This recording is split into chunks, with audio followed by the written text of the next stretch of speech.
You'll have noticed that the name there is Andrew Ellis.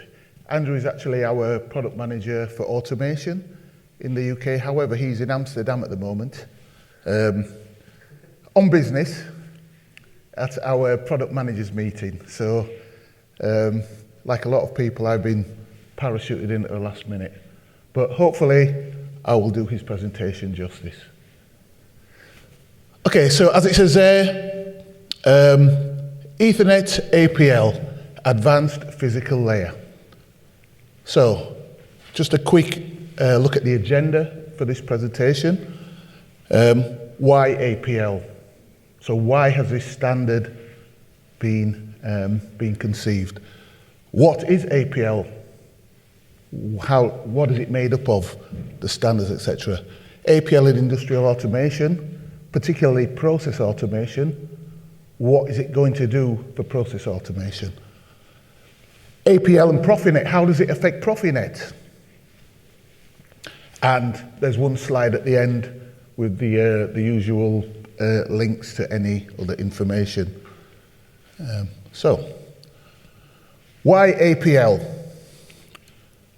Earlier, you heard Mark talk about the need for data, the need for lots of data for the digitalization and that particular revolution that's happening now, where lots of data very quickly is needed to improve processes. And as I just alluded to, automation networks in the process industries must fulfill many challenging requirements, especially in the face of this digital revolution, so to speak. So here are some of the points that are needed. Easy installation, a common platform that all vendors can operate on. Continuous operation, as we all know in the process industry, or in any industry, continuous operation is a must. Time is money. Reliability, goes without saying. And high signal density, that's the very essence of what we've been talking about. Getting lots of data very quickly to enable us to improve performance. And because we're talking about the process industry, operation in hazardous areas. Otherwise, why are we doing it? That's what we need it for. We need it at the process level to get that information up into the cloud, up into our ERP systems, our MES systems. So, how do we, at the moment, harvest data from the process level? Well, there's the old traditional way, 4 to 20 milliamp signal through a barrier, and then up to a card on a PLC. And then, if we want to get a bit more sophisticated, we can use HART to get a primary, secondary, tertiary, and quadratary parameters from a sensor. We can also get diagnostics on the health of the sensor. And we can also do things like stroke tests, and we can actually also configure devices down that network.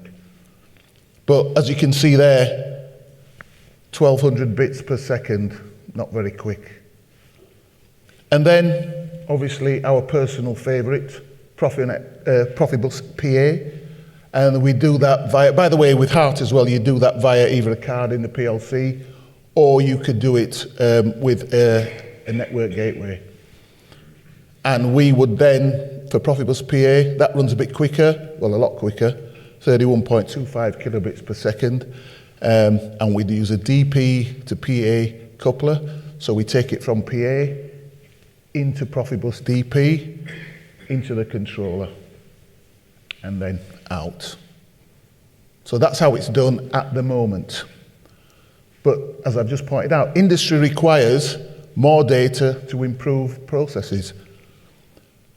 Only intrinsically safe technologies can operate in the process level, which then rules out Ethernet, or traditional Ethernet as we know it, because traditional Ethernet is not intrinsically safe. So therefore, a solution is required to enable this digital transformation for the process industry. So, what is APL exactly? Well, APL is a two-wire Ethernet for process automation in hazardous locations, and it's based on IEEE and IEC standards. Also importantly, APL is for the physical layer, So this is the medium by which we transport the data out of the process area. The goal of APL is to bring Ethernet down to the field instrument level within a hazardous area. APL will limit current and voltage in the physical layer in order to make it intrinsically safe. It must do that. And the physical connection will be a rugged two-wire connection over the cable, the data cable. And also, it will now exceed the 100-meter limit of traditional Ethernet, which will enable it to be deployed over a large area. And as we know, in the process industry, it's normally spread over a large area. So, how do we come about specifying this and putting this together? Well, if we look at this IEEE project here, and you can see this particular standard, 802.3 CG, 10 base T1L. Sounds good, that, doesn't it? I wish I knew what it meant. But it is actually a standard within the IEEE standard for twisted pair Ethernet. And if we pair that with 2Y's Ethernet standard, IEC TS 600-79-47, just a bunch of numbers, but. And if we put these two standards together, we then come out with Ethernet APL, Advanced Physical Level. I'm going to call it APL from now on because Advanced Physical Level is a bit of a mouthful. So, APL in industrial automation. As Mark pointed out earlier, this was a project that started in 2018 and backed by these four groups or bodies: Fieldcom, ODVA, OPC, and Profibus International. It was also backed by, and he did also allude to the fact that major vendors were also involved in the actual commissioning and development of this standard and network. And you're probably wondering what this is. This is actually one of the test labs that was used at BASF Germany to carry out both tests in the control room area and actually at the field level. So we mentioned about sites where we test rigorously to produce these standards. This was one of these sites. So what is the end result? So after all of this development, what do we get out of it? So Ethernet APL is designed for intrinsically safe environments. We now have 1,000 meters cable length rather than 100. It's two-wire cabling. We can put power over the network down into the process level. We can now reuse legacy cables. So existing cables can still be used. And this now enables field devices with an Ethernet interface. So this means that people like Kroner, Endresen-Hauser can now start producing instruments with APL interface on it. They can go to their old customers, they can try to change them out, they can try and look at ways of them being able to digitalize their processes within the process industry.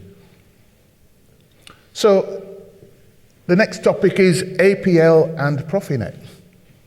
So what this does for Profinet is now the limitation of the infrastructure has now been removed. In other words, we can go longer than 100 meters. It can now be installed in hazardous areas over a wider area. And only the physical layer has changed. So I suppose in a nutshell, I can make a statement here that contradicts itself. What has changed for Profinet with APL?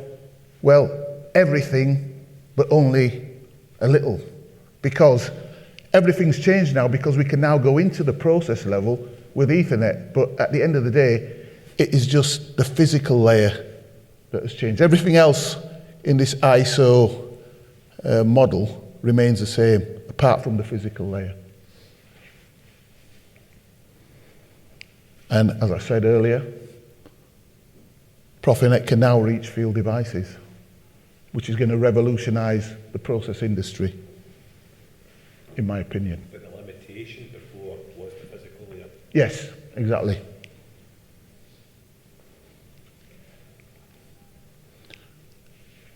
And I think this diagram here sums it all up really.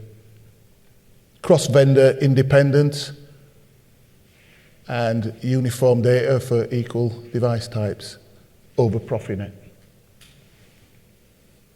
So what about the anatomy of an APL network?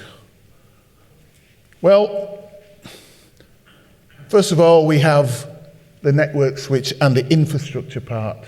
So this is in the safe area. So we have a Profinet managed switch, MRP ring, network diagnostics, port count variants. This is the infrastructure above the actual APL level. We then have an APL power switch.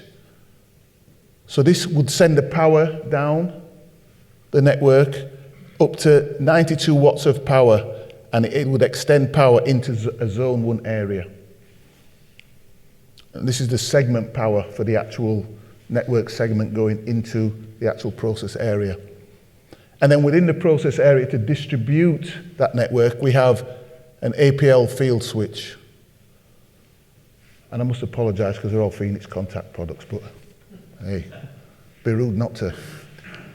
And that's how we connect the APL devices. So this in itself is a Profinet managed switch where you can hang intrinsically safe devices, you can get back physical network diagnostics, and it is mountable. This here is mountable in a hazardous area. So how would a typical network look? Well, you'll see here that this is the control level, and then we have an APL power switch in the safe area, because the APL power switch cannot go into the zone 1 area.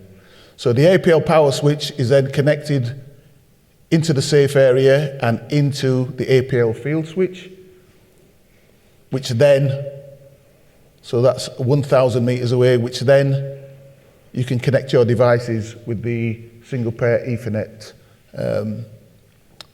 connections.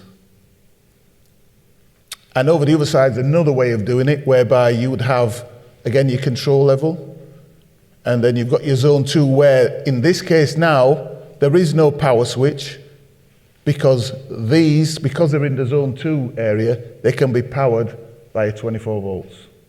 And then you come out of here into your instruments. Now, I suppose which way you did this would depend on what your legacy, if you were doing a legacy system, then you would probably go this way. Am I right? Yes. Thank you. But basically, if you're doing a new site, it's up to you to design it in the most efficient way possible, and the way that's going to suit you. Sorry? With proper training. Of course, that we can provide. Am I right? It's almost like we've practiced this, isn't it? Yeah. So we look at the traditional way. So you saw this diagram earlier on. So what's going to change? Well, from the control level, Profinet into this switch here. So this would be all in the safe area. And then from here into the intrinsically safe EX area. And another example would be, okay, you've got your APL power switch, you've got a trunk here of 1,000 meters, now down into your safe area, and then into your devices. So I would hazard a guess that that would be for a new installation. So, in summary, Ethernet APL is a technology that enables Ethernet communication over 2 wires instead of 4 or 8, and it allows Ethernet into hazardous area. For end users, Ethernet APL provides a secure, high-speed Ethernet networking solution throughout the plant, including intrinsically safe areas. And for future projects, it allows for a simplified project infrastructure planning, speedy commissioning, and provides ultimate flexibility with support for all process automation and communication protocols.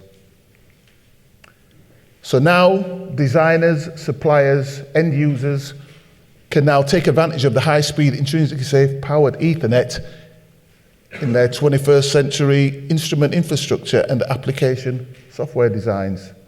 So as I said, it's going to basically revolutionize the design of process automation plants, and it's going to help to upgrade and get data out of legacy plants.